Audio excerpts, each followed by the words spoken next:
Building wealth myths. If you want to stay broke, ignore this video. If you want to do something outside of the modern financial system and create more money and more time, maybe pick up a couple points from this. So in this video, I'm going to break down what we're taught about financial planning, what we're taught about building wealth, what we believe to be true, the type of assets most people go into, versus an alternative route that savvy, smart investors that have leverage, that pay less taxes, that have more money, that have more time, often do to build wealth. So I'm going to break down some myths, some beliefs, some misconceptions, and this is for you regardless of if you are just getting started in your career, if you're getting near retirement and you realize that you do not have enough money to retire, like a lot of baby boomers, if you will, or you're in your working years. Maybe you're a high income earner, maybe you own your own business, maybe you're a barista. I don't care if you're an OnlyFans model. I mean, some of you guys make tons of money monetizing dumb men that want to pay for your stuff, but hey,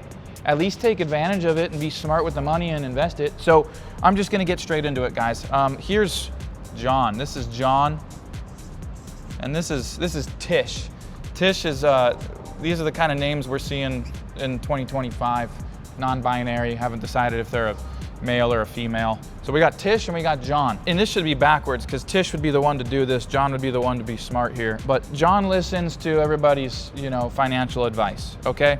John has a 401k, he's got a high yield savings, maybe he's got a Roth, maybe he's got some stock. So the stock market has averaged an 11% return at best over the last 100 years. Your Roth IRA, you cannot take any deductions on the money you put into it, and it grows tax-free, but you can't touch it for 40 years. So you're losing to inflation. Your 401, you're paying income taxes on the exit. Your high yield savings, you pay tax on. So I'm gonna talk about some alternatives where you can get a higher yield than a high yield savings with less taxes. But here's the picture that I'm painting is the traditional American is going to school, getting a degree, having student loan debt, which is the only debt you will ever have collateralized by a job you are not guaranteed to have or earn any money at. He's gonna take out his employee-sponsored retirement plan. He's gonna start putting money into it. He gets his little contributions to match it from his employer, and that makes John feel warm and sticky and probably get a boner because he's excited every time he gets a 50-cent raise. That's awesome. Okay, here's John and his penis. Okay, John pays high income taxes because he's a W-2 employee. So he just sends the IRS a gift every single year. Now these assets that John is in, he's got a retirement account, which historically averaged 7% in annual returns. He's locked in his retirement account, whether he has a 401 or a Roth, until he's 59 and a half, unless he wants to pay a 10% penalty. He has a high yield savings that makes him 4 or 5% that he pays taxes on, and his best asset makes 11%. With no leverage, high taxes, and he can't do shit with it, okay? So his returns are low. Also, he's saving his money in a high yield savings, and that's what we're taught to do. This is what the general portfolio of most Americans is. And statistically, I'm just gonna give you a statistic here. If you invest $10,000 a year in your traditional retirement account, okay? Or your traditional IRA, and you lock away for 40 years, 400 grand, $10,000 a year, all right? And you have a 7% growth, which is the historical average in the last 40 years. And you insert inflation, which in that same 40 years is 3.2%. You will invest 400 grand to end up with about 1.9 million to pay just under $400,000 of taxes, 24% tax bracket. And when you go to collect, you're actually gonna have the purchase power of $457,000. See, there's nominal value and then there's actual value. Nominal value is what John got out after doing what he's told by his financial advisors and Dave Ramsey and all of these idiots. He's gonna have $457,000 of purchase value. His after-tax nominal value is about 1.6 million. What he can actually buy with that money when he's 60, has like 3 hairs left, his dick probably, like when he started it was like this, and now it's just not there anymore. It's inside him, which is what Tish has. He's got $457,000, okay? So then there's Tish. Tish has purple hair, probably a little bit more on this side. This side, she's just, I don't know, it was like a double Capricorn, Gemini, full moon cycle month. She's manifesting, and she was told to not have hair over here. So that's Tish. But Tish is smart somehow with her money. She understands good debt versus bad debt. She understands leverage. She understands alternative assets, which is none of this. She understands creating deal cycle. And so here's what Tish is doing. She's going, you know what? This is cool, this is cool, this is cool, this is cool, but I've learned about real estate and I know that it's passive, so my taxes are immensely cut down. I know that I invest in hard assets like real estate, like energy, like oil. I have massive tax deductions. So Tish starts doing smart things. She invests in real estate in markets that have a historical, really good track record. In areas like Kansas City, where you have 8 to 10% year-over-year rent growth. And for those of you that are like, well, real estate's high risk. This is high risk. Wasting 40 years of your life to not have shit. That's high risk. That's what actual high risk is, okay? What's also high risk is trusting that other people know and have your best interest in mind and know what to do with your money and charge you for it, and losing to inflation and losing to tax and wasting 4 decades to build wealth to just have that. That is what you call high risk. So what Tish is doing is she's going, all right, well, I'm gonna invest $100K that I have saved up, all right? And if you don't have money, you're not in the business to invest, okay? If you have 10, 15, 20K saved up, you need to build that and build that and build that until it makes sense to deploy, because you can only move mountains so much and create so much leverage if you have so little. So you need to focus on increasing income, decreasing taxes, lowering your living expenses, and creating a bigger investing pocket. And I'm gonna tell you the single biggest 2 tools that I use for parking my money so it grows, so that by the time I deploy it into building wealth and creating wealth, I've got a lot more leverage. I'm gonna break that down in just a little bit here. So we'll come back to Tish's circle, okay? We're gonna call that Tish's circle. So she takes $100,000 that she has worked to save up, and she goes into real estate, passive funds, the kind of funds that I invest in, all right? This is not hypothetical. All the statistics that I'm gonna put here, I'm gonna based on historical deals, okay? So she goes in 100 grand, and she goes into a real estate deal that she's in for 5 years. Not 40, just 5, okay? And she goes into a deal that has what's called a 2.37x MOIC, multiple on invested capital. That means this is gonna be 237K when she goes to collect, all right, 5 years from now. That is a 18.8% rate of return. So she's making 18.8%, and she comes out with $237,000 at the end of a 5-year cycle. She's just gonna take this money and roll it back into the next deal. Now, the type of deals that I go into, we aim to like double or better. So if she simply doubles, takes the 100K and turns it into 200, and takes the 200 and turns it into 400, and the 400 to 800 to 1.6 to 3.2, and so on. In a 40-year cycle of doing that, she'll be able to do that 8 times. She'll actually come out with $25 million of nominal value. She'll pay in the highest bracket possible in real estate, 20% capital gains. So I'm giving the worst case scenario. Okay, she'll pay a few $1,000,000 in taxes. She'll have an actual value, inflation adjusted purchase power of over $5 million.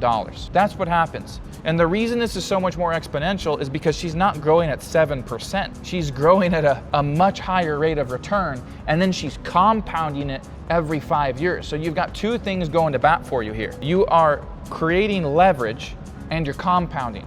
When you're locked away in these paper assets, you're in the highest tax brackets possible. You cannot create leverage because you can't do things, you can't change, you can't make moves.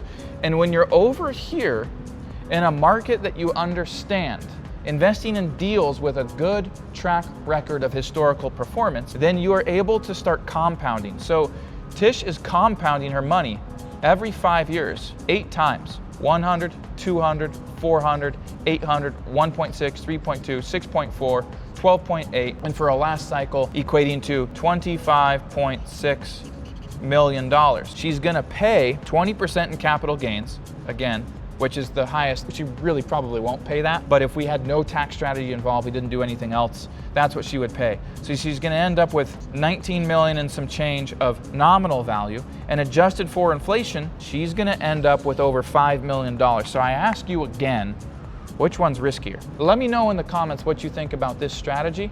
And again, this is areas where you have year-over-year historical rent growth that is very good, okay? The area I invest in is Kansas City, where we see 8 to 10%. And I'm not a landlord. I invest into funds that require typically a minimum of $50,000, sometimes as low as $25,000 to get into, and I compound this, okay? Let me know if that makes sense so far. If you're brand new to the channel, make sure to subscribe, smash that like button. If you have any questions, drop them in the comments. I always try to take time to answer. And now I promised that I would talk about if I don't have enough money to start really building out my financial plan, making investments, multiplying my wealth, creating leverage, where do I keep my money? Okay, I'm going to talk about that next. And then I'm going to talk about debt and kind of that relationship, good debt versus bad debt. We've already covered creating leverage. This is leverage here. We've already covered deal cycle, repeating this deal cycle, compounding, okay? Creating leverage that way where you can't in these assets. That's why you get so much farther. That's why you could cut this time in half and still have 3-4 times as much. You could cut this time in quarters and still have way more than what this cycle here took you. I'm gonna get way farther the 3rd, 4th cycle in 15 years than asshat John here is gonna get in 40 years. This is how you retire early. This is how you build real wealth. Why is your financial advisor not teaching this? Because they don't get paid to manage these assets. Their Series 65, Series 6, Series 7 license taught them this. It didn't teach them this. This is what they do in the area of finance. And the world, this little dot right here, and the world of finance is this big. People think it's risk because they don't understand this. That's why I put these videos out, to teach you to understand these things. We do all of this inside TCN. I'm not just giving you a roadmap or the principle here. Inside the Capitalist Network, and I'll include a link in the description, I provide all my partners, the funds I go into, this stuff, which I'm going to talk about in a second here, all of the partners that you need to be able to make this happen, all under one roof. We mentor you, we do live calls, we've got training in there, modules we keep updated. You can meet with me live once a week, ask questions directly to me. All of it's in there, links in the description, and there's a 7-day free trial if you want to join that. So where do I keep my money if I'm not ready to actually put it to work yet? I put it in gold and silver and one other thing. So we're going to talk about gold and silver. We're going to talk about this, and we're going to talk about debt. So gold and silver. Gold has been considered a store of value since the beginning of time. Gold, according to the US Treasury, is the only tier 1 asset outside of the United States government. Now, gold really gets its value because banks just hoard it. They just keep it, okay? And it's used in jewelry and some in industry, etc. Silver here is used in semiconductors, it's used in medical equipment, it's used in batteries, it's used in solar panels, it's used to conduct heat. It's an excellent conductor of heat, so it's got industrial use. We are in our 5th year of being in a supply deficit of silver, which means the silver that's already been mined is being swallowed up to put into industrial use. As a matter of fact, only 27% of silver mined today comes from silver mines.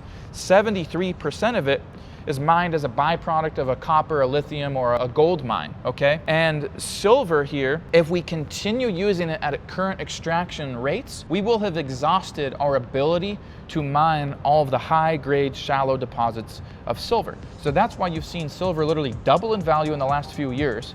We've been in a very inflationary environment, and when our US dollar is crumbling, we typically see smart money shift into areas that hedge inflation. So you see a lot of institutional money go into gold and silver. As a matter of fact, there's a mine about 90 miles north of me that's been recognized as having the highest grade of gold deposits with the largest reserve that's the easiest to mine out of any mine in the lower 48 states. And so I looked at who the investors are in that mine. One of them is BlackRock, institutional money. The institutional money investing in these mining projects are the same guys saying that by the end of 2025, gold is going to be worth $4,000 an ounce. So, and it's like 3,400 right now. So that's over a 20% increase between now and the end of the year. That's huge. You're seeing central banks hoard more gold than any other time in history. 2022 forward. This is Turkey. This is the United States Bank. This is the Austrian Bank. This is third world countries. These are developing countries hoarding gold and silver. I stack both. Silver, I see having the largest upside, and I'm just kind of giving you that background. But the cool thing is that you can infinitely bank with gold and silver. You can become your own bank with gold and silver, in addition to whole life, which we'll talk about in a second here. But this is what I do with gold and silver. So just to give you an example, if you take year-over-year growth, gold, silver might have a 7, 8, 9% return. But market environment, the current environment of the current economy, call for immense appreciation in gold and silver. So in recent years, you've seen it double in value. 100K in gold in 2015 is worth 286K today. In silver, 278K. In dollars, 100K from 2015 buys you $73,615. That's your purchase power today. So I keep my money in the bank just enough to pay bills. Everything else, I dump into these two, because 10 years later, when I take my 100K of gold and silver and I go to invest it in real estate and oil and things I talked about on the previous page here, I'm no longer working with 100K, I'm working with 286K. Does that make sense? Smash that like button if you love this so far. Now, if you want to take it a step further, I have a line of credit, 75% loan to value against my gold and silver. So here's my gold and silver. It does this. My line of credit started at 75K, and then I go invest that into cash flowing assets. I use those cash flowing assets. I pay the line of credit back. I pocket the rest. I repeat the process. That line of credit today has increased to about $220,000-ish, give or take. I haven't done the math on that. You guys can let me know what 75% of 286 is, but it's gone way up. It started at 75K. It has more than doubled. It's almost tripled my line of credit. So now I can put this to work, but I still own this asset. So the gold and silver is my bank. The other one that I do is whole life. And this is why debt is not necessarily bad. Debt is bad when you use money like a middle-class American to go buy things that you lose money on, okay? You rent money to buy something that is worth less every day, and then they give you a credit score and tell you you're really good at it. That's bad debt. Good debt is where you borrow on assets that appreciate. What am I doing here? I have a line of credit against an asset that the US government is hoarding, and that's going up in value year over year over year. That's good debt versus bad debt. So the other one that I use, and I've made other videos on this, I'll include a link in the description to some of these videos, is I do infinite banking with whole life, and I do not use IULs or VULs. That's a different subject, and you'll be able to learn about that in other videos I've posted as well, so be sure to check those out. Whole life allows me to have a line of credit 95 to 100% loan to value, and same thing, I have a line of credit here, but my cash value is separate. This cash value continues growing. This is the other thing I keep my money in, gold, silver, whole life. This keeps growing, and every year it does, I just level up my line of credit. That is how to have a better financial plan, a better investment strategy, get out of the middle class and start building real wealth. So if you want to get smart about it, guys, I have one lesson for you. You got to get like Tish, maybe not with the blue hair, but at least take the lessons that Tish has learned about finance. Don't be idiot asshat John. Be Tish in this scenario, multiply your wealth, make money, babies. Appreciate you guys. Like this video, subscribe so you can stay updated, and we'll see you in the next video.